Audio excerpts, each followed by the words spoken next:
Good afternoon, listeners. I'm going to begin my presentation today by sharing an experience which I encountered a few months back. There was this day that I was at work, and a coworker of mine approached me and said there was a nurse on the phone that needed to talk to a supervisor. There goes Walter with his thick accent. Hello, good afternoon. This is Walter. How can I help? And she immediately responded by saying, I thought I asked to talk to a supervisor. Yes, I am the supervisor. How can I help? And she said, Oh, as if she was in some kind of shock. Have you ever been in a situation where you felt like you were unfairly judged? I believe most of us, if not all of us, have encountered such a situation. Today, our topic of discussion will be on unconscious bias. I am not here to talk about you, I am here to talk about us. Unconscious biases. We all have it, and it colors our decisions without us realizing. We make perceptions based on how people look and how they talk, and by that I mean their accent. We make perceptions based on people's disabilities, sexual orientation, their weight, their age, the shift they work, and even their titles. My own personal experiences have led me to create this awareness because I do believe that becoming aware of our biases will help us build a stronger team and thus a stronger organization. Now I'm going to shift gears and talk about some examples of biases that we don't see. When you think a coworker is unapproachable and you have never made any attempt to approach him or her, my question to you is this. What are the basis of your reason for this person being unapproachable?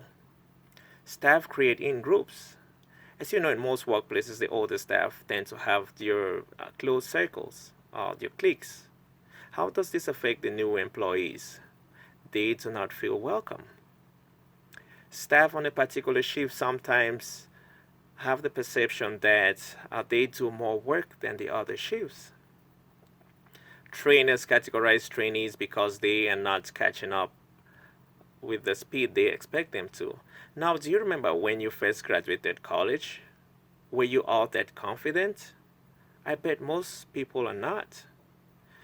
We need to start recognizing the fact that people learn at different pace. Likeness. This is an interesting one. We tend to spend more time training, assisting, and mentoring those employees we like and relate to for whatever reason. We also are more flexible with them, accept their errors more than others, and reprimand them less. Performance.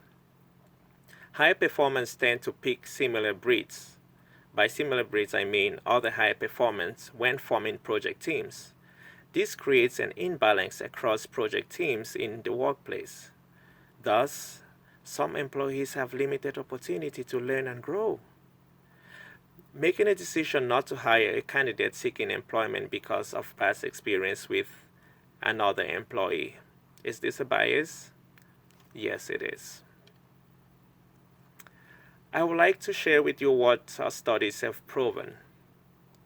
The unconscious mind can process vastly more information than the conscious mind by using shortcuts to make almost instantaneous decisions about everything around us.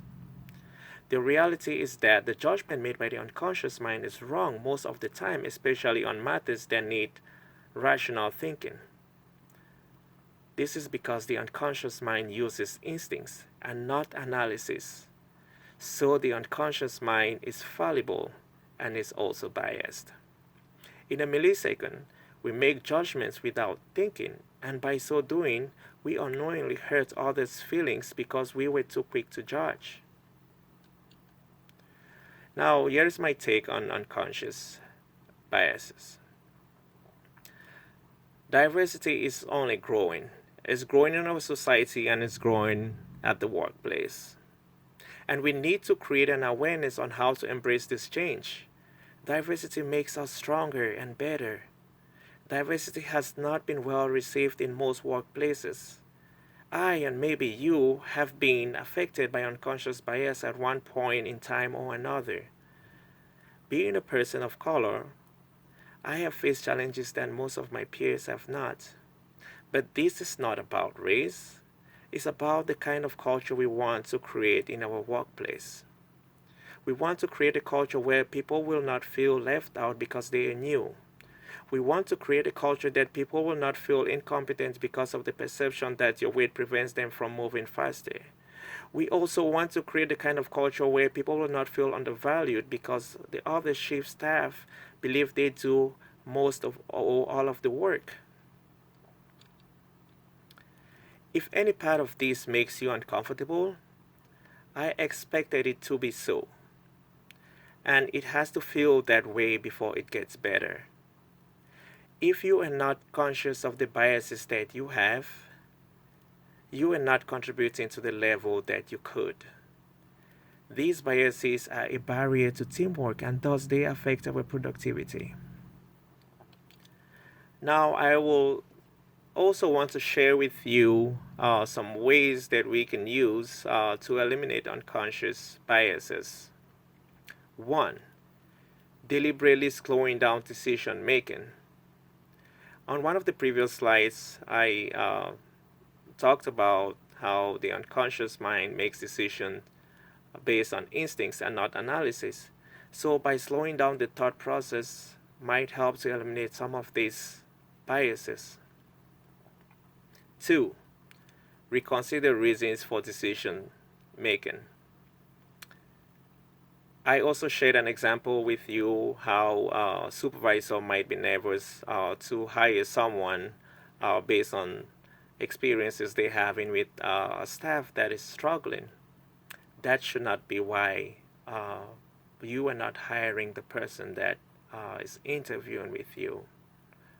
It should be something, if the person is not fit for the job, it should be something that maybe you found out during the interview process, but not hiring them because you were nervous that they won't be able to perform well based on experience of another staff that is struggling that is a bias. We want to avoid that. Question cultural stereotypes. Now, I have read articles and also listened to other presentation saying that people with accents are less smart. Or the only exception to this, by the way, is the British accent. But we know this is not true. We are rational human beings and we should be able to question such stereotypes. The least, but not the last, we can monitor each other for unconscious bias.